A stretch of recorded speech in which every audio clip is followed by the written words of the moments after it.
아멘. 자, 로마서 강의 32번째, 32번째입니다. 자, 제목은 뭐냐면 형제로 거리끼게 하지 말라. 거리끼게 하지 말라. 이런 제목입니다. 자, 로마서 14장에 계속적으로 했던 말씀이 뭐냐면 절기와 음식에 대한 문제를 말씀했습니다. 절기와 음식에 대한 유대인들, 로마에 있는 성도들 중에서는 유대인들도 있었고 그 다음에 이방인들도 있었습니다. 하지만 유대인들은 계속 무엇을 지키고 있었냐면 절기를 지키고 있었고 또한 음식에 대한 구분을 하고 있었습니다. 부정한 음식이 있었고 그 다음에 먹어도 되는 정한 음식이 있었습니다. 이제 오늘 말씀하고 있는 13절 이후부터는 음식에 대한 내용이 이제 주로 다루어주고 있습니다. 음식에 대한 문제들을 구약의 율법에 보면 정한 음식이 있고 부정한 음식이 있습니다. 정한 음식이 뭐냐 하면 구약에 보면 일반적인 이제 포유류라고 얘기하면 이제 굽이 있고 그 다음에 되새김질을 하는 음식은 먹을 수 있죠. 그런 것들이 있었고 또 어류, 생선은 뭘 먹을 수 있냐? 비닐이 있어야 되고 그 다음에 뭐죠? 지느러미가 있어야 됩니다. 이런 것은 먹을 수 있는데 지느러미 있는데 비닐이 없으면 뭘 먹으면 안 된다 그랬어. 그러니까 뭐 같은 거 먹으면 안 되냐? 미꾸라지 같은 거 먹으면 안 되고 장어도 먹으면 안 됩니다. 메기 매운탕도 먹으면 안 돼. 그래서 저기 저 유대 땅에서는 이게 호수 같은 데 있잖아요. 저수지 같은데 그게 안에 보면 맥이나 그런 것들이 가득 있습니다. 우리나라 같으면 다 잡아서 먹었을 텐데 안 먹습니다. 한번 그때 어떤 TV 프로에서 그걸 보여주는데 물 반 진짜 고기 반이더라고. 근데 먹지를 않으니 우리 같으면 가서 다 메기 매운탕 해 먹었을 텐데 유대인들은 안 먹으니까 진짜 물 반 고기 반이야. 근데도 그 누가 잡아가는 사람이 없어요. 뭐 먹을 수도 없는데 왜 잡아가겠어. 그런 것들이 있죠. 또 뭐는 먹으면 안 되냐면 새 같은 경우는 좀 싸나운 짐승들, 사나운 새들은 좀 안 먹게 돼 있고 그런 것들이 있고 하여튼 유대인들은 뭐가 있냐면 먹을 수 있는 음식이 있고 먹지 못하는 음식들이 있었단 말이에요. 이런 문제들 때문에 로마 교회 안에서도 믿는 자들 중에서도 유대인들은 이런 걸 지키고 있었지만 이방인들은 그러한 개념을 가지고 있어요, 안 가지고 있어요? 안 가지고 있단 말이에요. 안 가지고 있다 보니까 이러한 것들이 계속 교회 안에서 부딪힘이 있었던 겁니다. 그러니까 유대인들이 자꾸 이방인들에게 뭘 요구하냐면 이러한 것들을 요구하는 겁니다. 근데 예수 믿는 기독교가 어디서 나왔냐면 유대교에서 이제 나왔기 때문에 유대인들의 풍습이 자연스럽게 넘어가다 보니까 이방인들은 어떻게 보면 나중에 예수 믿은 자들이잖아요. 유대인들이 먼저 믿고 이방인들이 나중에 예수를 믿었다 보니까 이방인들이 계속 뭐 하고 있는 거예요? 저게 맞나? 하고 그러니까 그걸 지키지 못하는 것에 대한 눌림이 있고 하다 보니까 계속적으로 신앙이 이제 힘들어지는 고통을 받는 모습을 가지고 있었기 때문에 이 부분에 대해서 사도 바울이 그렇게 하지 말라 하고 기록한 말씀이 로마서 14장의 내용입니다. 절기와 그 다음에 먹는 음식에 대한 문제. 그래서 내 형제로 뭐 하지 말라고요? 거리끼게 하지 말라 하는 그러한 내용이었는데 이건 유대인들이 가지고 있는 관습이란 말이에요. 근데 이게 한번 사람이 관습이 몸에 딱 한번 배어 놓으면 이거는 이거 없애기가 무척 힘듭니다. 우리 성도들 중에서도 우리 한국 사람들 중에서도 이미 몸에 밴 관습들이 있어가지고 여러분들도 많습니다. 보면 기독교인지 저기 불교인지 유교인지 헷갈리는 그러한 어떤 형태들의 모습을 많이 갖추고 있단 말이에요. 정을 대보름이면 뭘 먹어야 돼요? 정을 대보름이면 뭘 찰밥 먹어요? 뭐 여러 가지 나물로 막 비빔밥 해서 먹어야 되잖아, 그죠? 오곡밥 먹어야 돼요? 먹어야 돼, 안 먹어야 돼? 먹든지 말든지 마음대로 하십시오. 우리는 그런 거에 매이는 사람이 아니란 말이야. 근데 세상 사람들 또 뭐해요? 그런 거 지킨 사람들은 꼭 먹어야 되는 거야. 그날 먹어야 돼. 그래야지 뭐 건강해진다라든지 뭐 우리는 상관이 없습니다. 근데 성경에 보면 이런 것에 대해서 누구도 이게 쉽게 끊지 못했냐면 그 대표적인 사람이 누구냐면 베드로였어요. 베드로. 사도 중에 대장이죠. 예수님께서 어떻게 보면 사도 중에 맨 앞에 세웠던 베드로도 이 문제에 대해서 자유롭지 못했단 말이에요. 우리가 제일 성경에 보면 제일 먼저 이방인 중에서 예수 믿었던 사람이 누구죠? 제일 먼저 예수 믿었던 사람이 이방인 중에서 성경에 등장하는 사도행전의 10장에 등장하는 누가 등장하냐? 고넬료가 등장합니다. 고넬료. 아무도 대답을 안 하시네. 주의 아버지, 큰일 났네. 고넬료라는 사람이 있어요. 이방인 중에서 로마의 백부장이었습니다. 그러니까 로마의 군인 중에서 백부장 그러면 자기 밑에 몇 명 있는 거예요. 부하가 100명의 부하를 거느리고 있는 로마의 이제 장군 중에 한 사람입니다. 근데 이 로마의 이 백부장이 이 이스라엘 땅에 이제 파견을 와가지고 여기서 이제 자기의 어떤 임무를 하다가 누구를 만났냐면 하나님을 만난 겁니다. 하나님을 만나다 보니까 늘 하나님 앞에 이제 이 백부장이 뭘 했냐면 기도하고 또 자기가 이제 살고 있는 그 지역에 유대인들을 도와주고 선행을 많이 행했단 말이에요. 이제 이러는 중에 이제 하루는 고넬료가 하나님 안에서 기도하고 있는데 누가 나타나요? 천사가 나타났단 말이에요. 천사가 나타나가지고 고넬료에게 이제 말씀했단 말이에요. 저기 요빠라는 곳에 가가지고 베드로를 데리고 와가지고 그에게 말씀을 들으라 하고 이제 지시를 받습니다. 이제 그래가지고 이제 자기 부하 2명을 보내가지고 베드로를 이제 모셔오게 만드는데 베드로는 이제 요빠의 이 피장의 집 이게 뭐 하는 거 피장이 뭐냐면 이 천 물들이는 집입니다.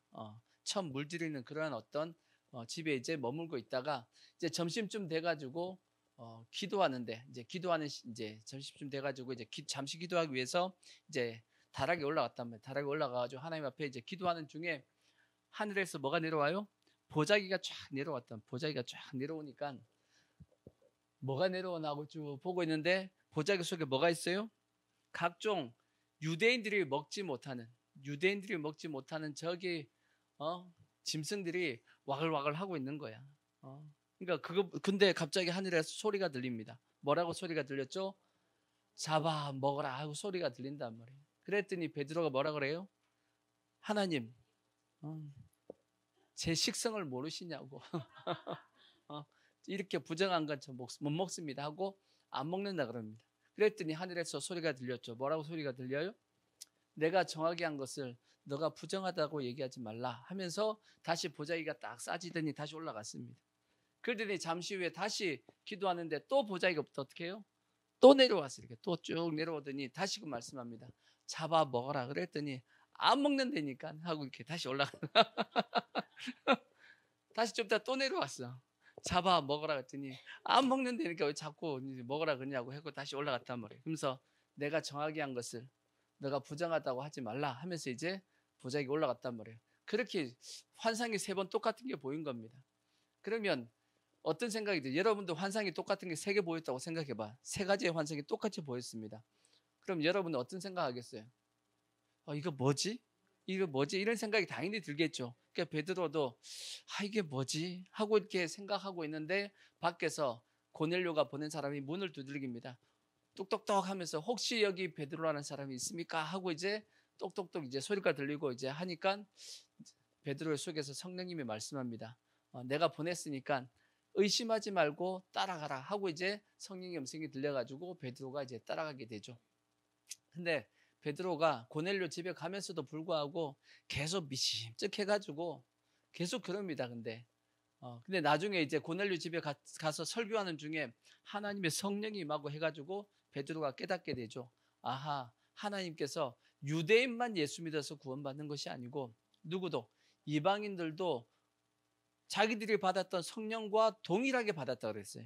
자기가 사도행전 때 받았던 사도행전 2장에서 나타났던 성령의 그 역사가 동일하게 어디에도 고넬료 집에 이루어졌던 겁니다. 그러니까 베드로가 깨닫긴 하나님께서 유대인만 구원받는 것이 아니고 이방인도 동일하게 구원받게 하나 보다 하고 이제 그때 깨닫게 된 겁니다. 근데 문제가 생겼어. 베드로가 그렇게 하고 나서 다시 이제 예루살렘 교회로 왔더니 예루살렘 교회에서 누가 소문을 낸지 모르겠지만 이미 소문이 다 퍼졌어. 소문이 다 퍼져가지고 베드로가 이방인의 집에 들어가가지고 그들과 함께 있었다라는 소문이 퍼지면서 막 이제 베드로를 힐난하는 사람들이 있었단 말이에요. 그랬더니 베드로가 또 뭐라 그래요? 또다시부터 뭘 설명하기 시작하냐면 자기가 요바에 점심시간 때 이제 밥 먹으려고 준비하는 시간에 잠시 기도하러 옥상에 이제 올라갔다가 다락방에 올라갔다가 기도하는 쪽에 보자기가 이렇게 3번 내려와가지고 이렇게 말씀하시고 했던 것을 성경에 보면 2번 기록이 돼 있어요. 사도행전에 보면 읽다 보면 똑같은 내용이 2번 나옵니다. 이 내용이 왜 2번 기록했을까? 아니 한 번만 기록해도 그냥 알 수 있겠는데 그 내용을 다시금 기록해 놨어요. 왜 그렇게 했을까라고 생각해 보면 그만큼 유대인들이 이방인의 구원과 이것을 받아들이기가 쉽지 않았다라는 겁니다. 한번 그들은 선민사상이라고 생각하는 이게 딱 몸에 배어있는 그것을 깨트리기가 쉽지 않았던 겁니다. 그러니까 몸에 배어있는 어떤 관습들, 이미 확고하게 믿고 있는 그 믿음이 한번 이게 그걸 깨기가 쉽지 않았기 때문에 성경에 어떻게 보면 똑같은 내용을 반복해서 2번이 기록이 되어 있습니다. 그리고 나서 이제 사람들이 깨닫게 됩니다. 아하, 이방인들도 예수 믿어서 구원을 받을 수 있나 보다 하고 이제 사람들이 깨닫게 되었고, 그러는 와중에 나가서 복음을 전가하다가 보니까 누구도 예수 믿어요? 이방인들도 예수 믿는 사건들이 이제 막 일어나기 시작하게 되는 겁니다. 이해가 되시죠? 그러니까 한번 이렇게 몸에 배어 있는 것이 끼어지기가 쉽다 어렵다? 어렵다라는 겁니다. 이 문제에 대해서 먹는 것뿐 아니라 또 사도행전을 보면 계속 이제 문제가 되어졌던 내용이 뭐냐면 할례라는 내용과 율법을 지켜야 되냐, 예수 믿어도 예수 믿었음에도 불구하고 할례를 안 받으면 구원 받아요 안 받아요? 이런 문제들, 예수 믿었는데 율법을 지켜야 돼 안 지켜야 돼? 이런 문제들. 근데 유대인들 중에서는 이미 몸에 뭐가 배어져 있냐면 자기들은 할례를 받았죠. 그 다음에 율법이 몸에 배어 있습니다. 그러다 보니까 그들은 예수를 믿어도 뭘 해야 된다라는 거예요. 할례를 받아야 되고 율법도 지켜야 된다라고 이제 주장하는 분들이 많이 있었단 말이에요. 근데 이제 사도 바울이 하고 이제 바나바가 복음을 전하고 이제 1차 전도여행을 쭉 떠나고 이제 이렇게 하다 보니까 아니 이방인들 중에서도 예수 믿는 사람이 생겼단 말이에요. 예수 믿어서 구원을 받았단 말이에요. 성령 세례도 받았습니다. 근데 그들에게 다시 할례를 받아야 된다. 그리고 율법을 지켜야 된다. 그래야지만 구원을 받는다라고 얘기할 수 있어요, 없어요?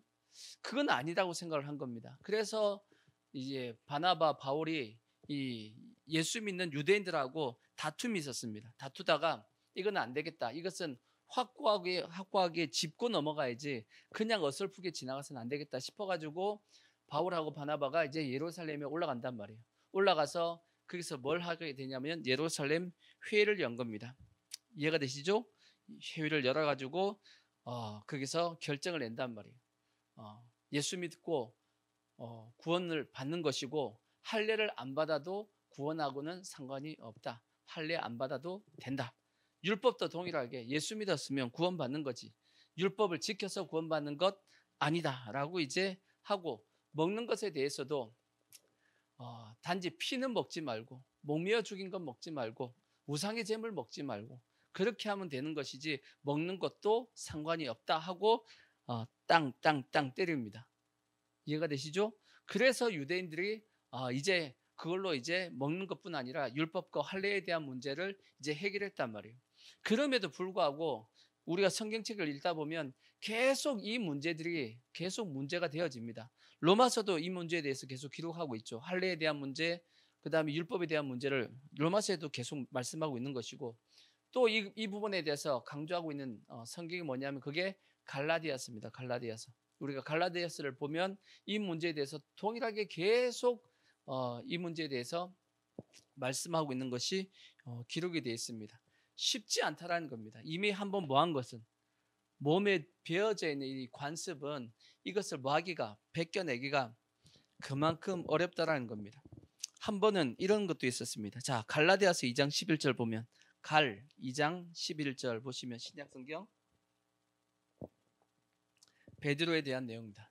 자, 베드로가 안디옥에 이르렀을 때 책망받을 일이 있기로 내가 그를 대면하여 책망하였노라. 그러니까 한 번은 누가 누구를, 바울이 베드로를 뭐 했다고요? 책망을 했다라는 겁니다. 바울하고 베드로는 책망의 대상이 아니에요. 어디 선배 중에서도 대선배인데 오늘날로 얘기하면 목사님하고 저기 전사가 있는데 전사가 목사님한테 막 뭐라 그런 거야. 그런 내용입니다. 이게 완전히 계급 차이가 엄청나게 나는 베드로는 한참 저 위에 있는 분이고 바울은 저 밑이란 말이에요. 근데도 불구하고 누가 바울이 개발을 향해서 막 책망을 했다라는 거예요. 왜 책망했냐? 야고보에게서 온 어떤 이들이 이르기 전에, 야고보에서 왔다는 것은, 이 야고보는 누구냐면 예수님의 동생 야고보고 예루살렘 교회의 수장입니다. 그러니까 예루살렘에서 사람들이 왔단 말이에요. 그러니까 예루살렘에서 사람이 왔으니까 누구겠어요? 유대인들입니다. 유대인들.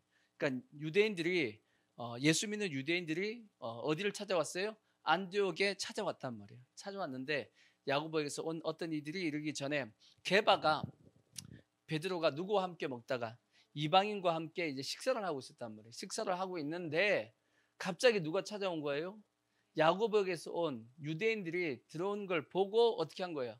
그들이 오매 그가 할례자들을 보하여 두려워하여 떠나 물러가매, 자기가 이방인들과 같이 먹고 있는 걸 들키면 안 된다 싶어서 갑자기 도망가 버린 겁니다. 도망갔는데 문제는 뭐냐면 누구도 같이 도망갔냐면 바나바도 같이 도망갔어요. 남은 유대인들도 그와 같이 외식함으로 바나바도 그들의 외식에 유혹되었느니라. 바나바도 그러니까 누가 가니까 담임 목사님 가면 저도 따라가야지 이렇게 똑같아. 베드로 가는데 자기 안 갈 수가 없잖아. 그러니까 같이 끌려 나갔단 말이에요. 가다 보니까 14절, 그러므로 나는 그들이 복음의 진리를 따라 바르게 행하지 아니함을 보고 모든 자 앞에서 게바에게 이르되, 이거는 살며시 게바를 불러가지고 베드로를 불러가지고 이러면 됩니까? 라고 얘기한 거 아니고 대놓고 이렇게 사람들 다 있는 데서 바울이 베드로에게 책망을 한 겁니다.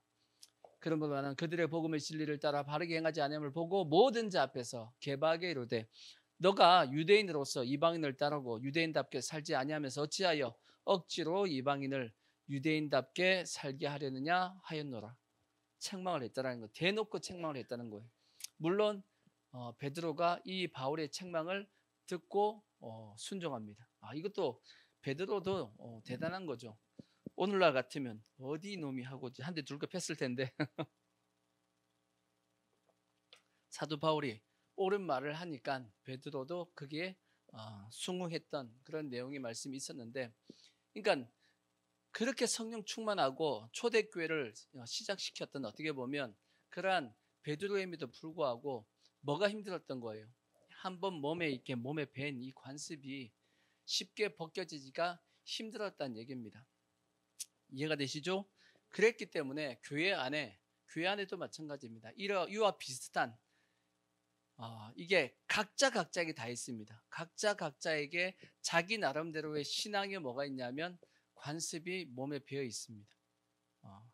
이렇게 해서 자기는 이걸 열심히 해서 뭐 했냐면 신앙이 자랐던 나름의 자기의 어떤 율법, 자기 나름의 어떤 자기에게 정하고 있는 어떤 규칙, 자기가 자기에게 이렇게 행하고 있는 그 무엇들이 있단 말이에요.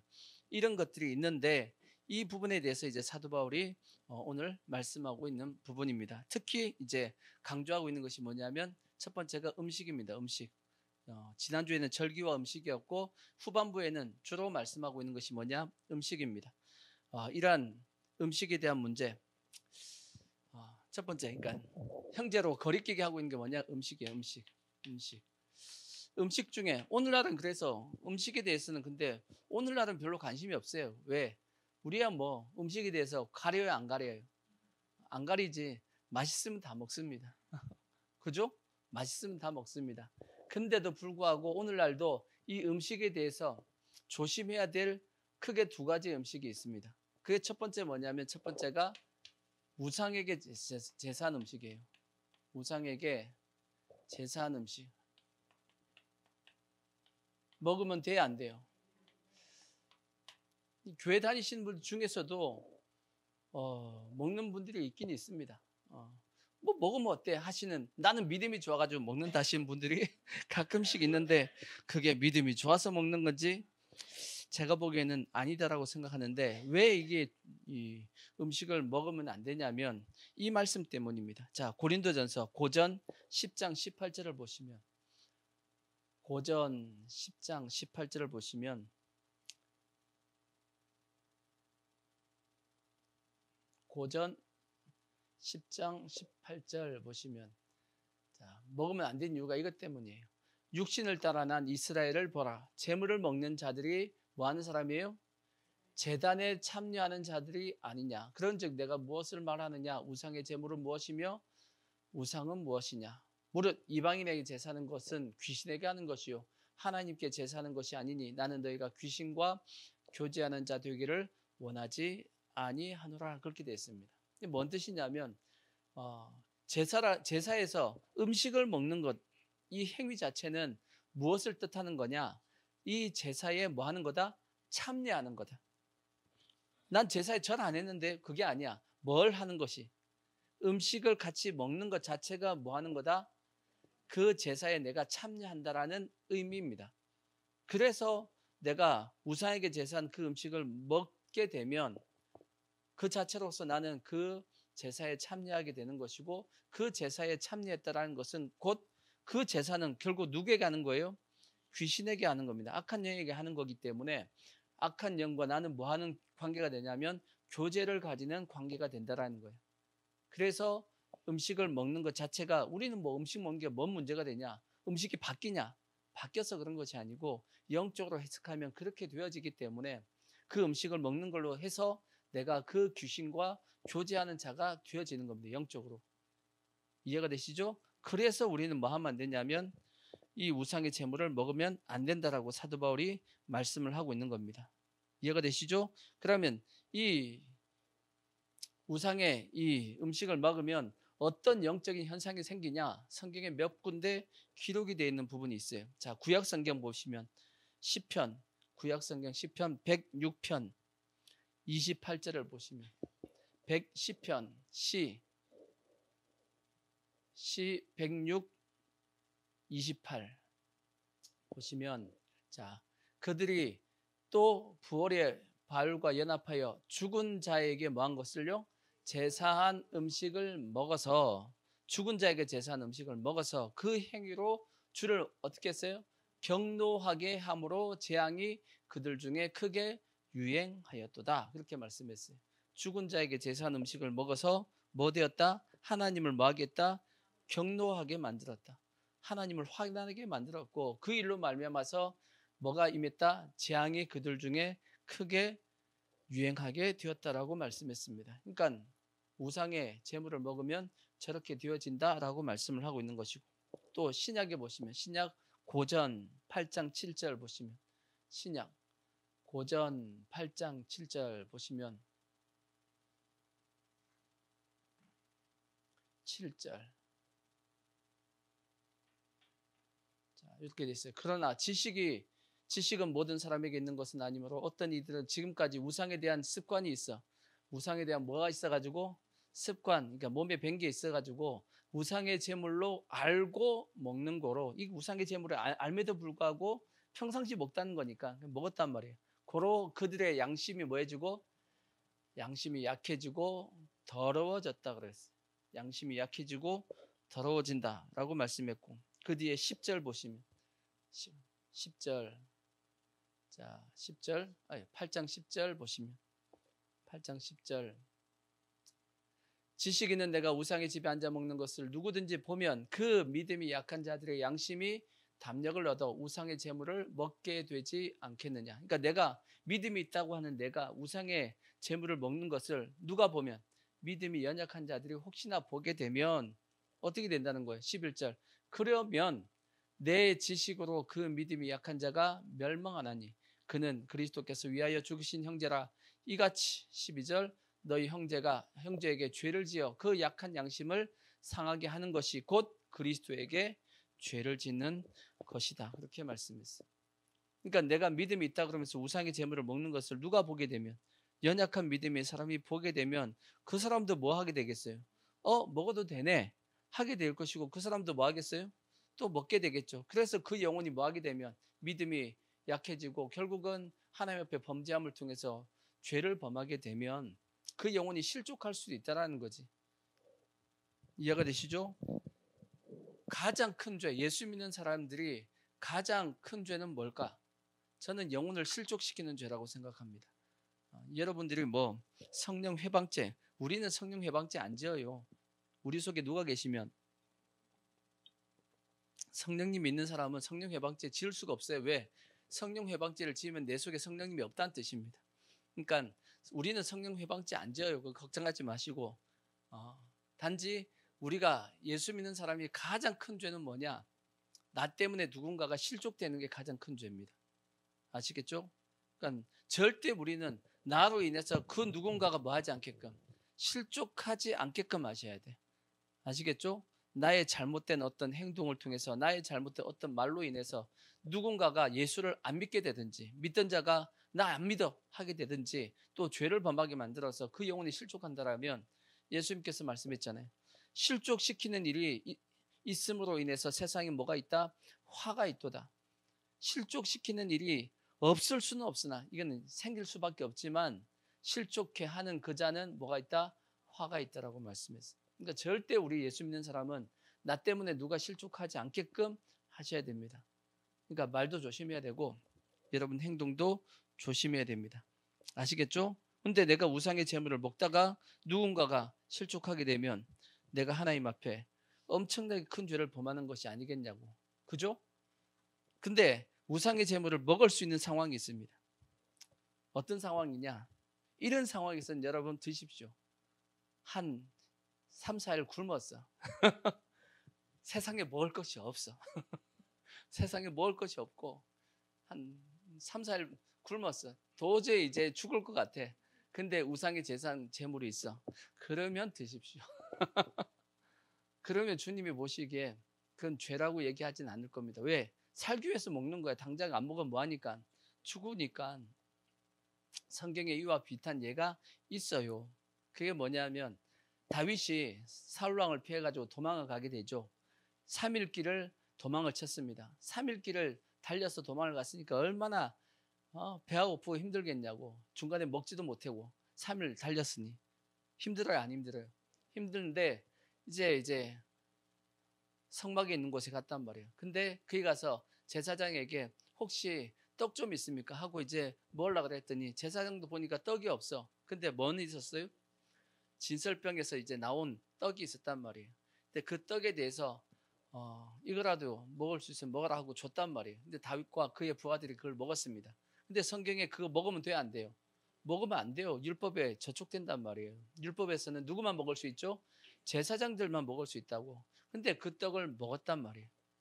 근데 이 부분에 대해서 예수님께서 뭐라고 말씀했냐? 이건 죄 지은 것이 아니다라고 그랬어요. 예수님께서. 그거는 예수님께 직접 이건 죄가 아니다라고 말씀을 했기 때문에 죄 아닌 겁니다. 왜 죄가 안 되는 거죠? 율법을 어겼는데 당장에 지금 그거 안 먹으면 지금 죽게 생겼는데 먹어야 될 거 아니야. 그죠? 네, 그렇게 되는 경우만 빼놓고는 먹으면 안 돼. 근데 그런 경우가 있어요, 없어요? 우리는 지금 있어요, 없어요? 없어. 우리는 그런 경우가 없어. 먹을 것이 많아서 난리잖아. 먹을 거 많잖아, 그죠? 그러니까 우리는 그런 경우가 이제 거의 없으니까. 그러니까 굳이 우상의 제물 먹지 말라고. 그러니까 먹지 마세요. 먹지 마시고 집에서 이제 지금도 제사 드리시는 분들은 제사 음식에는 원래 참여하면 안 됩니다. 제사 음식 만들 때도 참여하지 마시고. 근데 이제 그 핍박과 여러 가지 분위기 때문에 어쩔 수 없어가지고 뭐 그럴 수 있는데 한번 신앙 고백을 한번 단호하게 하셔야 됩니다. 누구처럼 해야 되냐면 다니엘처럼, 다니엘과 세 친구처럼 뭐 했어요? 뜻을 정하여. 자, 다니엘서 구약성경 단 1장 8절을 보시면, 단 1장 8절을 보시면 다니엘이 어떻게 했다고 되어 있죠? 뜻을 정하여. 다니엘은 뭐예요? 뜻을 정하여 왕의 음식과 그가 마시는 포도주로 자기를 더럽히지 아니하리라 하고. 왜? 그때 당시는 이 고기는 먼저 누구에게 바치고 우상에게 바치고 가지고 옵니다. 지금 어디처럼? 이슬람처럼. 그래서 우리 예수 믿는 사람은 그래서 한동안 무슨 식품? 할랄 식품 먹으면 안 된다 그랬죠. 여러분, 그러니까 우리는 그런 식당 가면 안 돼요. 할랄 식품 그런 어떤 식당들이 있잖아요. 그죠? 이슬람 식당들이 있죠. 거기 가서 여러분, 예수 믿는 사람은 굳이 갈 필요 없어. 가지 마요, 거기. 물론 그분들이 뭐 제사 드리고 하는 이 고기인지 아닌지 우리가 잘 몰라. 잘 모르겠지만 모르기 때문에 그냥 안 가는 거야. 그냥 자기들이 그 제사 드리지 않은 그냥 고기로 했다라는 걸 증명을 하면 우리가 먹겠어. 그죠? 그러면 가면 돼. 그 음식은 상관이 없으니까. 근데 나름의 그러한 어떤 찝찝함이 있잖아. 그죠? 찝찝하면 안 가는 게 낫습니다. 그죠? 먹고 싶어요? 굳이 먹고 싶지 않잖아. 그죠? 그러니까 근데 다니엘과 세 친구는 어떻게 했냐? 뜻을 정했습니다. 그러니까 왕의 진미 속에는 뭐가 있냐면 우상에게 절한 고기가 섞여서 오기 때문에 자기들은 뭘 먹지 않겠다? 고기는 먹지 않겠다. 그래서 뭐만 먹겠다? 채소만 먹겠다 하고 이제 다짐을 한 겁니다. 해가지고 했더니 나중에 어떻게 됐냐? 사는데도 지장 없고 더욱더 하여튼 그 밑에 20절을 보시면 쭉 내려와 보시면 하나님께서 1장 20절 쭉 보시면 왕이 그들에게 모든 일을 묻는 1장 20절 쭉쭉 커서로 자 20절 왕이 그들에게 모든 일을 묻는 중에 그 지혜와 총명이 온 나라 박수와 술객보다 10배나 나은 줄을 아니라. 하나님께서 뭐 해주셨어요? 뜻을 정하여 하나님 앞에 온전한 신앙 고백을 한 그들에게 하나님께서 뭘 주셨다? 지혜와 총명을 주셨는데 다른 모든 똑똑한 다른 이 박수들 똑똑한 청년들보다 몇 배나 더 낫게끔 10배나 더 나은 지혜를 주셨다. 그 와중에 또 다니엘은 뭐까지 이상을 볼 줄 아는 꿈을 꾸는 그까지도 하나님께 지혜로 주셨다라고 성경이 말씀하고 있는 겁니다. 아멘. 그러니까 굳이 우상에게 제사한 음식을 먹을 필요가 있다 없다? 먹을 필요 없다 하는 걸 우리가 아시고 이런 부분에 대해서 음식은 조심해야 될 것이고 또 하나는 뭐냐? 술입니다. 술도 음식이냐라고 생각해 보면 먹는 거니까 성경은 술에 대해서 취하지 말라. 그 다음에 즐기지 말라. 그 다음에 임박이지 말라 그렇게 돼 있어요. 임박이지 말라는 건 뭔 뜻이냐면 술에 임박이다. 뭐 됐다는 얘기죠? 중독됐다는 얘기입니다. 그렇게 해서는 안 된다라고 이제 돼 있단 말이에요. 그러다 보니까 이제 성도들 중에서도 술 안 취하게끔 먹으면 되지 않느냐라고 얘기하는 분들이 많고 즐기지만 하면 그 자체가 마시는 게 즐기는 거지 뭐. 근데 즐기지 않으면 되지 않느냐. 임박이지 않으면 되지 않느냐라고 얘기하시는 분들이 있는데 요즘 교회 안에서 이게 술에 대해서 너무 관대해가지고 솔직히 지금 좀 심각합니다. 심각한데 물론 이게 문화적인 부분도 있습니다. 문화적인 부분도 있어. 왜냐하면 저기 예수님도 포도주를 마셨잖아. 그죠? 이렇게 얘기하시는 분이 있거든. 예수님도 마셨잖아. 저 유럽의 교회 성도들은 뭐 마시는데 그 이유는 뭐냐면 이 중동이나 유럽 쪽에는 뭐가 안 좋냐? 물이 안 좋아요. 물이 안 좋기 때문에 우리는 그냥 물을 그냥 수돗물 마셔도 괜찮습니다. 근데 그들은 그게 물 자체가 안 좋기 때문에 그렇게 이제 포도주나 이렇게 해서 어떻게 정화시켜서 먹는다라는 개념이 있단 말이에요. 그러니까 우리하고는 약간 문화적인 차이가 솔직히 있단 말이에요. 그래서 예수님도 마셨는데 왜 우리는 못 마시게 해요? 이렇게 따지시는 분들이 있는데 굳이 먹을 필요 있나요? 굳이 먹을 필요가 있냐고. 특히나 이제 우리가 한국 교회가 술에 대해서 이렇게 강하게 어떻게 보면 먹지 말라고 마시지 말라고 했던 이유는 뭐냐면 제일 처음에 선교사들이 우리나라에 딱 왔단 말이에요. 와서 보니까 한국 사람들 보니까 이 한국인들을 조선인들을 망하게 하는 것 이 망하게 하는 것이 크게 한 세 가지 정도 됩니다. 네 가지네. 술, 담배, 도박, 그 다음에 뭐죠? 첩. 첩이야, 첩. 첩입니다. 부인이 여러 명이에요. 그래서 이 네 가지에 대해서 선교사들이 이거는 절대 하지 말라고, 이걸 하면 신앙이 온전하게 자랄 수 없다고 해가지고 어떻게 보면 선교사님들이 이렇게 만들어 놓은 겁니다. 근데 저는 잘 만들었다고 생각해. 그분들이 어떻게 보면 한국 교회에다가 기초 각을 잘 잡아두신 것 같아. 그러다 보니까 한국 교회가 이 토대 위에서 신앙이 이제 자라지 않았을까, 부흥하지 않았을까라고 생각을 합니다. 만약에 유럽 교회처럼 이걸 인정해주고 시작했다라면 한국 교회 안에서 문제가 발생 안 했겠어요? 저기 천주교회 가보면 술, 담배 다 합니다. 뭐 신부들도 다 합니다. 근데 예, 천주교에서는 제사도 다 지내고 제사 음식 다 먹습니다. 여러분, 지금 천주교는 솔직히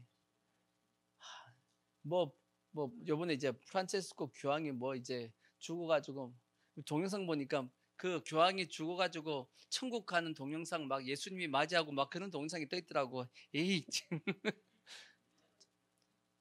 100% 지옥 같습니다. 그 사람 예수 믿는 사람 아니에요. 성경을 부정한 사람입니다. 예수 안 믿어도 이방 종교를 믿어도 구원받는다라고 얘기했던 사람이 프란치스코 교황이에요. 종교 통합에 그렇게 앞장섰던 사람이 프란치스코 교황이고, 우리나라 그 김수환 추기경도 똑같습니다. 똑같은 신앙이에요. 예수 안 믿었어. 우리 예수를 믿는다 그러면 오직 예수님만이 길과 진리와 생명이지. 아닌가요? 예수님 외에는 구원 없어요. 근데 천주교에서 지금 교황이 했던 게 다 뭐냐? 종교 통합하면서 예수 외에도 불교에도 저기 유교에도 뭐 힌두교에도 다 진리가 있다. 그렇게 가르쳤던 사람이 선포했던 사람이 프란치스코고, 뭐 예수님은 이제 기다려도 안 오는 거 보니까 안 오신다라고 했고 사탄입니다. 사탄. 천주교는 요한계시록에 기록이 돼 있어요. 음녀라고. 음녀인데 이건 음녀를 나중에 누가 죽이냐? 적그리스도가 죽입니다. 마지막에 적그리스도가 세계를 자기 손안에 틀어질 때 먼저 누구 죽이냐면 천주교부터 죽여요. 원래 그렇습니다. 공산혁명하고 나면 누구부터 죽여요? 자기 측근에서 자기 도와준 사람 다 죽입니다. 죽이듯이 똑같이 적그리스도도 지금까지 자기 편에서 잘 밑에서 써왔지만 죽인단 말이에요. 하여튼 넘어가서 뭔 얘기하다가 그러니까 천주교는 다 허락하지만 기독교는 허락하지 않습니다. 개신교는 허락하지 않습니다. 왜냐? 이것이 우리의 신앙이 뭐하는 것이니까 방해가 되기 때문에 신앙에 우리에게 덕이 되지 않기 때문에 하지 말라고 어떻게 보면 이 선교사님들이 어떻게 보면 좀 강하게 다른 나라보다는 강하게 한국 교회에다가 이제 뿌리를 내리게 만드는 겁니다. 문제는 이제 한국 교회 신앙이 약해지다 보니까 이런 것들이 죄가 아니다라고 자꾸 이게끔 허락이 되어지는 지금 과정으로 넘어가고 있기 때문에 그만큼 한국 교회 신앙도 무너지고 있고 약해지고 있다라고 볼 수 있는 겁니다. 성경은 잠언서에 뭐라고 말씀했죠? 자, 잠언서에 보면 구약성경 잠언서 23장 29절 23장 29절 보시면 29절 보시면 23장 29절 보시면 자, 재앙이 누게 있느뇨? 근심이 누게 있느뇨? 분쟁이 누게 있느뇨? 원망이 누게 있느뇨? 까닭 없는 상처. 까닭 없는 상처가 왜 생기죠? 넘어져서 다쳤는데 왜 다친지 몰라. 왜? 취해가지고 붉은 눈이 뻘개가지고 붉은 눈이 누게 있느뇨? 술에 잠긴 자에게 있고 혼합한 술은 저 때도 있었어. 오늘날 뭐죠? 소맥이 혼합한 술 구하러 다니는 자에게 있느니라. 포도주는 붉고 잔에서 번쩍이며 순하게 내려가나니 너는 그것을 뭐하지도 말라고 보지도 말지어다. 그것이 마침내 뱀같이 뭐요? 그 사람은 문다라는 거야. 물어서 죽인다. 독사같이 쏠 것이며 또 내 눈에는 괴이한 것이 보일 것이요 내 마음은 구부러진 말을 할 것이며 너는 바다 가운데 누군 자 같을까? 붕붕 떠 있는 것처럼 느껴진다는 거지. 돛대 위에 눈자가 뜰 것이며 내가 스스로 말하기를 사람이 나를 때려도 나는 아프지 아니하고 나를 상하게 하여도 내게 감각이 없도다. 내가 언제나 깰까 다시 술을 찾겠다 하리라. 술에 이제 결국은 술에 넘어간다는 얘기입니다. 그러니까 아까 말씀했듯이 뭐 하라고요? 보지도 말라 그렇게 말씀했잖아요. 아멘. 그러니까 우리는 이런 부분에 대해서 스스로 잘 여러분 한국 교회와 세상 교회들이 이렇게 넘어간다 할지라도 이런 것들에 대해서 우리 스스로는 지켜나갈 수 있는 그런 모습이 꼭 되어주시기를 바라고 이런 것들로 인해서 내 신앙도 문제가 될 수 있지만 누구에게 아직까지 믿음이 약한 자들에게도 신앙이 영향을 미칠 수 있다는 것을 우리가 기억하고 믿음이 연약한 자를 어떻게 하면 안 된다고요? 거리끼게 하지 않도록 우리가 할 수 있기를 부탁의 말씀을 드리겠습니다. 그리고 이제 이 음식에 대한 문제뿐 아니라 그 다음에 이제 계속 말씀드리고 있는 몸에 익혀진 관습입니다. 몸에 익혀진 관습. 아까도 계속적으로 말씀했지만 이미 우리가 예수 믿기 전에 가지고 있던 관습도 있고 예수 믿은 이후에 자기 나름의 관습도 있습니다. 예수님 당시도 유대인들에게도 이러한 관습이 있었습니다. 그 관습의 핵심적인 내용이 뭐냐면 장로의 유전입니다. 장로의 유전, 장로들의 전통. 그 부분에 대해서 예수님께서 심하게 뭐했냐면 책망을 했습니다. 장로의 유전을 삼가라, 조심하라 하고 책망을 했습니다. 왜냐?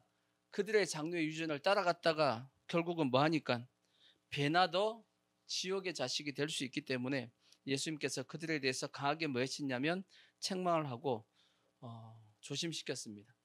특히나 보세요. 장로의 유전이 어떤 개념이냐면 이렇게 생각하시면 됩니다. 장로의 유전, 오늘날로 얘기하면 주의를 지켜라, 안식일을 지키라는 계명이 있잖아, 그죠? 안식일을 지키라는 계명이 있으니까 오늘날 우리는 뭘 지키냐면 주의를 지킵니다. 어떻게 지키는 게 주의를 다 지키는 거죠?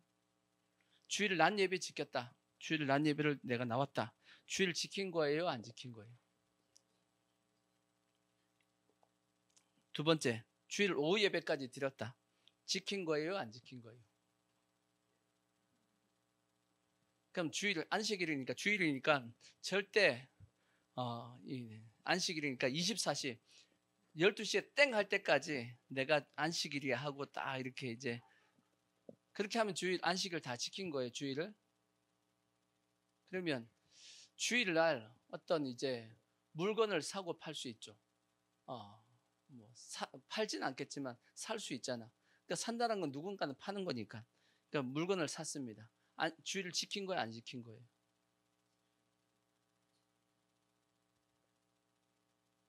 지킨 거예요, 안 지킨 거예요? 이런 기준이 다 틀린단 말이야. 이게 어디까지 지킨 거냐? 이게 알 수 없는 겁니다. 근데 이런 것들을 이걸 다 이제 명문화 시켜가지고 다 정해주는 겁니다. 그게 뭐냐면 그게 장로의 유전입니다. 그러니까 주일은 어디까지 지켜야 되냐? 오후 예배까지 다 지켜야 돼. 그러면 주일을 지킨 거야 라고 이제 정해주고, 그러면 이제 다들 주일을 지키기 위해서 뭐까지 드려야 돼요? 오후 예배까지 다 드려야 돼. 주일을 지키기 위해서. 그리고 주일날은 물건을 살 수는 있지만 10,000원 이상 쓰면 안 돼. 그러면 10,000원까지만 딱 써야 돼. 9,999원까지만 딱 쓰는 거야. 10,000원만 안 넘으면 돼. 이렇게 딱 정해주는 겁니다. 이해가 되시죠? 그게 뭐냐면 그게 장로의 유전입니다. 그게 제대로 된 거예요. 그게 하나님의 계명에서 제일 중요한 게 뭐죠? 하나님의 계명에서 제일 중요한 게 뭐예요? 예수님께서 말씀했잖아. 첫째 되는 계명이 뭐냐? 마음을 다하고 뜻을 다하고 힘을 다하고 목숨을 다하여 주 너희 하나님을 사랑하라 하셨으니 이것이 첫째 되는 계명이고, 둘째도 이와 같으니 내 이웃을 내 몸과 같이 사랑하라. 이렇게 예수님께서 말씀했단 말이에요. 그러니까 가장 중요한 것은 뭐냐면 사랑으로 하나님을 이제 주의를 지키는 것이고, 사랑으로 이웃에게 행하는 것이, 그것이 주의를 지키는 온전한 율법을 그 사람이 행한 겁니다. 그래 안 그래요? 근데 장로의 유전에는 그런 것이 있어요, 없어요? 사랑이란 개념이 없습니다. 지키면 오케이, 지키면 됐어, 넌 지켰으니까. 하지만 안 지키면 그 다음에 이제 죄로 정죄하고 이제 심판하는 겁니다. 그러니까 장로의 유전 속에는 뭐가 없냐면 하나님에 대한 사랑이 없습니다. 그래서 예수님께서 이 바리새인들을 향해서 뭐라고 얘기했냐면 너희들이 입술로는 하나님은 나를 공경하지만 마음은 뭐다? 멀다라고 말씀했어요. 마음은 멀다. 그러니까 실제는 율법에 대한 이 개념은 사람마다 다 다른 겁니다. 사람마다 다 달라. 어떤 사람은 주일 오전 예배만 드려도 주일을 다 지킨 것이고 어떤 사람은 주일 오후 예배까지 다 지켜야지만 지킨 것으로 생각하는 것이고 어떤 사람들은 밤 12시까지 이렇게 주일이니까 이날은 내가 조심해야 돼 이렇게 해서 지키시는 분들은 그렇게 하시는 겁니다. 뭐가 맞냐? 뭐가 맞아요? 답 없어요. 각기 자기가 정한 대로 하는 겁니다.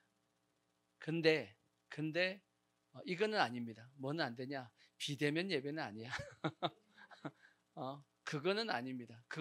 저는 그거는 인정할 수 없어. 어쩔 수 없이 내가 병상에 누워가지고 교회 갈 수 없는 상황이야.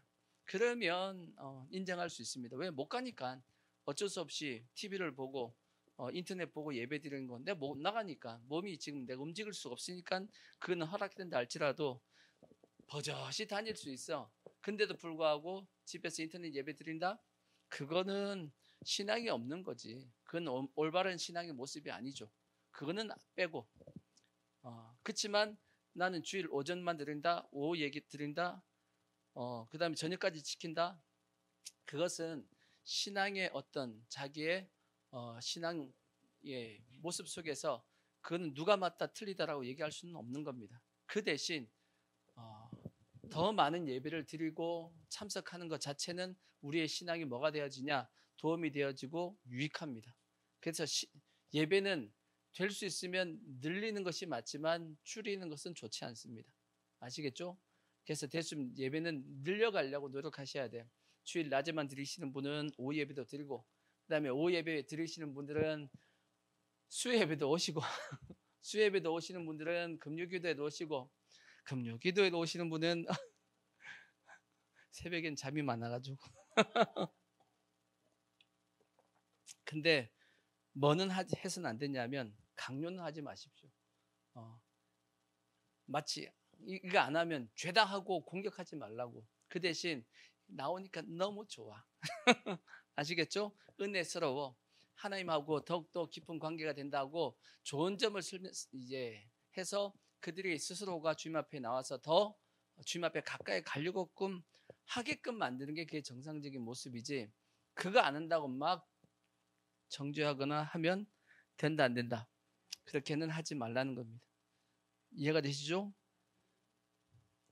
그렇게 생각하시고 우리가 해야 될 것이고 그래서 우리가 자기가 이제 이것이 맞다라고 한 것 자체에 대해서 너무 강조하다 보면 다른 성도들의 믿음을 오히려 해치는 경우가 있고 그들에게 뭘 되게 만드냐면 여기 말씀하고 있는 것처럼 거리끼게 만드는 부분도 될 수 있다는 것을 아시고 그래서 로마서 14장 다시 한번 보시면 이제 로마서 본문 말씀을 한번 보자고요. 로마서 14장 13절 보시면 롬 14, 13 보시면 자 14, 13 14장 13절 자 13절 보시면 자 13절 그런즉 우리가 다시는 서로 뭐하지 말고 자 약간 더 내려서 비판하지 말고 도리어 뭐할 것이나 부딪힐 것이나 거칠 것을 형제 앞에 두지 않도록 주의하라 하고 말씀했습니다. 그래서 주의하고 그 다음에 14절 그런즉 우리가 다시는 내가 14절 14 다시 14절 체크해 찍어 컷으로 내려 14절 찍고 내려 그렇지.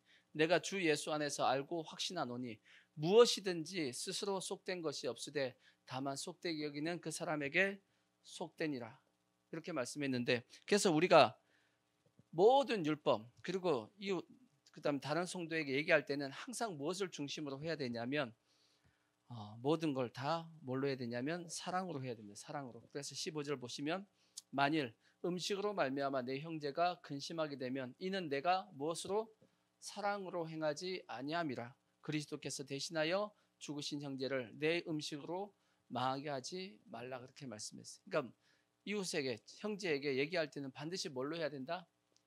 사랑으로 해야 됩니다. 근데 사랑으로 내가 하는지 안 하는지 어떻게 알죠? 내가 지금 말하는 것이 사랑으로 하는지 안 하는지 뭘로 알 수 있을까? 여러분이 행하는 것이 사랑인지 아닌지 뭘로 알 수 있냐? 사랑하면 나타나는 현상이 있습니다.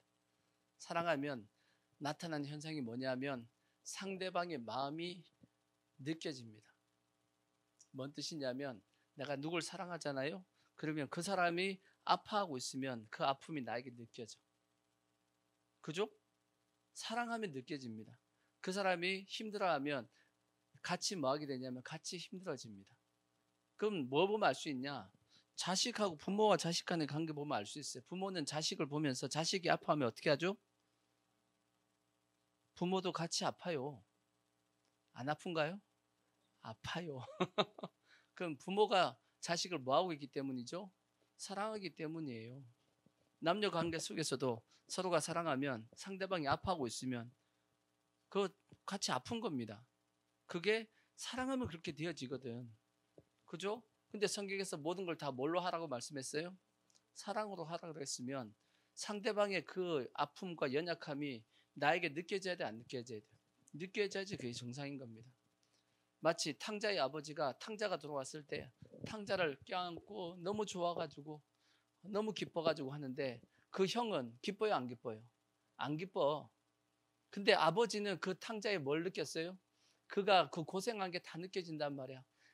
나갈 때는 멋지게 나갔는데 벤츠 타고 나갔는데 올 때는 어떻게 왔어요? 알거지가 돼가지고 왔단 말이야. 그러니까 그 벤츠와 그 모든 걸 다 버리고 완전 알거지가 되기까지 그거 얼마나 힘들었을까, 고통스러웠을까, 그게 보이는 겁니다. 그러니까 같이 아파했던 거지. 형은 그 아픔이 하나도 안 느껴지는 거야. 저놈이 다 까먹었네, 다 날렸네, 그것만 생각하니까 열받는 거지. 사랑하지 않았기 때문입니다. 그러니까 우리도 마찬가지야. 사람과의 관계 속에서, 형제와의 관계 속에서, 성도와의 관계 속에서 뭘 느껴야 되냐면 사랑의 감정이 느껴져야 됩니다. 그러면 우리가 하는 행동들이 어떻게 되어지냐? 사랑으로 하게 되고 무례하게 행하지 않게 되고 이렇게 모습이 바뀌어지게 되는 겁니다. 그리고 사랑하지 않으니까 자꾸 뭐 하게 되냐면 쉽게 판단하고 정죄하게 되는 겁니다. 그거 잘못했다, 그것도 못하냐고 막 하고 그렇게 하니까 결국은 형제를 뭐 하게 만드냐면 넘어지게 만든단 말이에요. 그래서 우리는 절대 항상 어떻게 해야 되냐? 모든 것을 뭘로 해야 된다? 사랑으로 해야 됩니다. 아시겠죠? 그렇게 해야지만 우리가 바르게 잘하고 있는 것이고, 그 대신 여러분이 각자가 지금 현재 가지고 있는, 아까도 말씀했지만 여러분 몸에 익혀진 관습이 있어요, 없어요? 각자 다 있어요. 성도들마다 다 틀려. 여러분이 받은 은혜만큼 그리고 은혜의 모양만큼 다 틀리겠습니다. 그것은 다른 사람에게는 이렇게 강요할 수는 없지만 자기 자신에게는 어떻게 해야 돼? 그건 자기 자신에게도 강요해야 돼, 안 해야 돼요? 그것은 자기 자신에게는 하십시오. 자기 자신은 그걸로 인해서 은혜를 받았단 말이야. 나는 기도를 통해서 열심히 은혜 받았습니다. 그러면 열심히 그 사람 뭐 해야 되죠? 기도해야 돼. 하지만 다른 사람 보고 너 왜 기도 안 해? 하지는 말라는 거야. 아시겠죠? 내가 열심히 전도하다가 은혜를 받았습니다. 그러면 본인은 열심히 뭐 해야 되죠? 전도하고 선교하셔야지. 근데 다른 사람에게 왜 전도 안 해? 선교 안 해? 하지는 말라는 겁니다. 이해가 되시죠? 그 대신 어떻게 하고요? 전도 선교하기 너무 좋아해서 스스로가 뭐 하게끔 할 수 있게끔 만들라는 거지. 이해가 되시죠? 그래서 그 말씀을 하는 겁니다. 14장 16절 보시면 그러므로 너희의 선한 것이 무엇을 받지 않게끔 비방을 받지 않게끔 하라는 겁니다. 여러분 각자가 하고 있는, 여러분 나름대로 하고 있는 열심, 그것은 선한 겁니다. 누구에게는? 자기 자신에게는 선한 거야. 하지만 그것을 다른 사람에게 강요하다가 보니까 나의 선함이 뭐가 되죠? 비방을 받을 수 있으니까 자기의 선한 것은 비방을 받지 않게끔 하라 그렇게 말씀하셨고, 그래서 17절 말씀에 하나님의 나라는 먹는 것과 마시는 것이 아니고 오직 성령 안에 있는 의와 평강과 희락이라. 여기서 나온 말씀이에요. 그러니까 하나님의 나라는 뭘 먹고 뭘 어떤 절기를 지키고 그렇게 해서 나한테 임하는 것이 아니고, 하나님의 나라는 뭘로 임한다? 의와 평강과 희락으로 임하는 거다. 내 심령 가운데 하나님의 의가 있고, 그 다음에 하나님의 평강, 예수님의 평강, 그것이 우리에게 임하고, 그 다음에 희락도 뭐냐? 희락도 예수님의 기쁨이라고 돼 있어요. 요한복음 보면 내 기쁨을 너에게 주노니 그렇게 말씀했잖아요. 누구의 기쁨이에요? 예수님의 기쁨이야. 예수님의 기쁨이 우리에게 부어지는, 이것이 내 심령 가운데 임할 때 그것이 곧 뭐가 되어지냐? 하나님의 나라가 내 심령 가운데 이루어지게 되는 겁니다. 아멘. 이렇게 하는 자가 주님 앞에 어떻게 된다? 18절, 이로써 그리스도를 섬기는 자는 하나님을 기쁘시게 하며 사람에게도 뭘 받는다? 칭찬을 받는다라는 거지. 이렇게 신앙생활 우리가 하셔야 됩니다. 아시겠죠? 그래서 그 다음 이제 19절 말씀에 뭐라고 말씀하냐? 19절 세 번째 뭐라고 말씀하냐? 그러므로 우리가 무슨 일과? 화평의 일과 그 다음에 서로 덕을 세우는데, 서로 덕을 세우는 일에 힘쓰라 하고 말씀했어요. 무슨 일에 힘쓰라고요? 화평의 일을. 교회가 화평하도록 힘쓰라는 겁니다. 아시겠죠? 막 우겨가지고 상대방 힘들게 하지 말고 서로가 화평하게끔 서로가 힘쓰라고 말씀했고, 그 다음에 뭘 세우게끔? 덕을 세우게끔. 덕을 세운다는 게 뭐예요? 덕이 뭔가요? 덕을 세운다는 게 뭐겠어요? 내가 올바른 모습을 보임을 통해서 상대방이 본받게 만든다든지, 그런 게 내가 덕을 세우는 모습이죠. 그죠? 내가 좋은 모습을, 선한 모습을 보임을 통해서 다른 사람들이 그것을 따라하면서 같이 덕을 세우는 전체적인 그러한 모습, 그것이 덕을 세우는데, 그렇게 하도록 하라고 말씀한 겁니다. 아까 얘기했던 것처럼 왜 이 절기를 안 지켜? 이거 왜 먹어 안 먹어? 이걸로써 하지 말라는 겁니다. 이해가 되시죠? 그래서 내가 가지고 있는 그 관습 때문에, 그래서 20절 말씀한 거 보면 음식으로 말미암아 하나님의 사업을 뭐하지 말게끔 하라? 무너지게 말고. 그러니까 여러분 각자가 가지고 있는 자기는 이걸 은혜 받았으니까 좋은 거라고 생각하지만 다른 사람은 아닐 수 있단 말이에요. 그러니까 그걸 너무 강조하다 보니까 결국은 하나님의 사업을 뭐하게 만든다? 공동체를 무너뜨린다라는 거지. 하나님의 사업을 무너지게 하지 말라. 만물이 다 깨끗하되 거리낌으로 먹는 사람에게는 악한 것이다. 만물이 다 먹을 수 있지만 거리낌으로 먹으면 안 된다 하면서 먹지 말라는 거죠. 이런 것은 하지 말라 하고 말씀하셨고, 그래서 자 21절, 고기도 먹지 아니하고 포도주도 마시지 아니하고 무엇이든지 그래서 내 형제로 뭐 하지 않게끔 거리끼게 하는 일을 아니함이 아름답다고 말씀했어요. 그래서 형제로 뭐 하지 말라고요? 거리끼게 하지 말라고. 거리끼게, 형제로서 뭐 거리끼게가 어떻게 해석하면 좀 더 좀 우리에게 거리끼다, 부담스럽게 하다, 마음을 좀 힘들게 하다, 그런 거죠. 성도들 중에서 무례하게 막 요구하시는 분들이 있어요, 없어요? 있죠. 다 있다는 거 보니까 경험이 있나 봐. 경험이 있나 봐. 그렇게 하지 말라는 겁니다. 그러니까 성경은 내가 본을 보임을 따라서 같이 함께 가는 겁니다. 강제로 끌고 이렇게 해야 돼 하고 강제로 하는 게 아니라는 거예요. 아시겠죠? 그러니까 이렇게 본을 보면서 해야지만 전체가 뭐가 되어지냐면 하나가 되어지고 아름다운 모습이 된다는 겁니다. 근데 유대인들 중에서는 이런 걸로 인해서 로마 교회도 어떻게 보면 거리끼게 했던 분들이 많이 있었기 때문에 사도 바울이 지금 쓰고 있는 것이 아니겠냐는 거지. 근데 이것이 로마 교회만 있었냐? 아니고 오늘날 한국 교회도 많이 이런 부분이 있다라는 겁니다. 그래서 계속 말씀드리면 22절, 내게 있는 믿음을 하나님 앞에서 스스로 가지고 있으라. 그러니까 여러분 각자가 받은 그 은혜에 대해서는 스스로 뭐 하고 있으라고요? 그건 버릴 필요 없어. 자기에게 맞으니까 가지고 있으라. 자기가 옳다는 바로 자기를 뭐 하지 않으면 정죄하지 않는 자는 그거는 복이 있는 것이고, 하지만 다른 사람에게는 아니다라고 말씀하고 있는 거예요. 그래서 23절 자, 의심하고 먹는 자는 정죄되었나니 이는 믿음을 따라 하지 아니하였기 때문이다. 믿음을 따라 하지 아니하는 것은 다 뭐다? 다 죄다라고 말씀했습니다. 그러니까 결론적인 말씀을 드리면 말씀의 요지는 다 이해가 되시죠? 다 이해가 되시죠? 네, 실제적으로 교회 안에서 이러한 모습이 솔직히 많습니다. 나는 이렇게 은혜 받았으니까 이렇게 해야 된다라고 자꾸 하시는 분들이 있는데 그러지 말라는 겁니다. 우리가 받은 은혜가 다 달라요. 은사가 다 다릅니다. 특히나 각자 어떻게 보면 우리 교회 모이신 분들이 처음 예수 믿은 분도 있지만 또 다른 교회에서 각자 신앙생활을 하다 온 분들도 많단 말이에요. 그러다 보니까 서로가 각자 각 교회마다 다 특징이 있단 말이죠. 다 틀려요. 다 틀린데 나는 그 교회에서 이렇게 했는데 그 교회고 여기서는 또 나름 다 우리는 뭐 해야 되냐. 저는 그래서 뭐 해야 되냐면 조화를 이루어야 됩니다. 조화를 이루어야 돼. 각자 서로가 서로에 대해서 인정을 하고 조화로운 모습으로 같이 자라나는 것, 신앙이 성숙해가고 교회가 성장해가는 그러한 모습이 되어져야 된단 말이에요. 근데 나는 이렇게 은혜 받았으니까 너도 그렇게 은혜 받아야 돼. 그건 아니라는 거지. 아시겠죠?